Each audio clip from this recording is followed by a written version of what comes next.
Prosesinde hiçbir antigen yoktur. Ona göre de anti-A ve anti-B maddesinde çöküntü olmur. Bütün kan grupları kan verebilir. Plazmasında anti-A ve anti-B olduğuna göre, anti-B olduğuna göre hiçbir grubunu alır.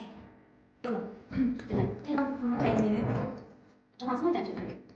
Hangi aktif? Başlar. Çöküntü var mı? Çöküntü yok. Alışması oldu. Yok. Sonra?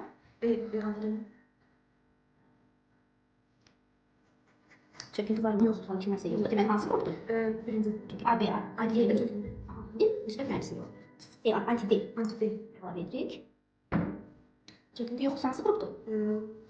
Birinci grup hansı müsbet merkezi? Çöküntü yok. Çöküntü olsaydı deməli burada hansı antigen olmalıydı? B antigeni. Onda da hansı S faktörü olur? Evet, Müsbet. Ne kadar grup oldu? Müsbet 1. Prosesinde A antigeni var. Plazmasında ise B antigeni var. Şimdi biz A antigeni dökülür, anti-A'nı dökülür. Aha. İkinci kan grupta çöküntü olacak mı? Olacak. Deməli burada hansı antigen var? Antigen. Sonra Şimdi anti-B'ni dökülür. Anti-B'ni döktükdə çöküntü olmur. deməli təkcə A antigeni varsa İki tane ikinci grup bir risk faktörü. Əldə anti-B'ni dökülür. Burada da çöküntü yok diye iki menfi olur. çöküntü olsaydı Çöküntü olduqda da iki müsbət olur. çünki orada hansı antigen var? B antigeni. Kan qrupu eritrositində B antigeni var. Plazmasında isə A antigeni var. Antigeni var. Təyin edək. Birinci hansı maddə? A antigeni. Başlı. Çöküntü var mı? Yok. Deməli orada hansı antigen yoxdur? A. A yoxdur. Antigeni tökər. Çöküntü oldu mu? Bəli. Deməli orada hansı antigen var? B. B antigen. Hansı grup oldu? Üçüncü. İndi müsbət mənfi yoxlayaq.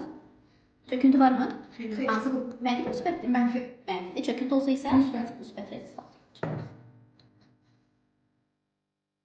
Antigeni olduğu olmadığı için bütün gruplardan alabilirsiniz. Bu grupu təyin etmək üçün antigenlə istifadə etdiyi üçün də qarışdırırıq. Adışma isə var mı? Başlayaq. Bəli, var. Deməli burada hansı antigen var? A antigeni var. İndi anti. Tökürək. Qarışdırırıq. Çöküntü oldu mu? A olduğu için B antigeni var. Deməli hansı qrupdur bu? Dördüncü. İki müsbət mənfi. Təyin edək. Çöküntü var mı? Çöküntü xeyli yoxdur. Ona görə də müsbət. Mənfi mənfi. Çöküntü olsaydı deməli hansı antigen olacaqdı? B antigen olacaqdı və müsbət olacaqdı. İndi bir də Bütün gruplar mənfi və müsbətindən qan verə bildiyinə görə bu spiritonla olur. Lakin aldıqda özündə mənfi vermir alır. Bütün qan qruplarının həm müsbətindən, həm də mənfisindən qan ala bilir. Ona görə super riskli deyil, ancaq qan verəndirsə özünə verə bilər.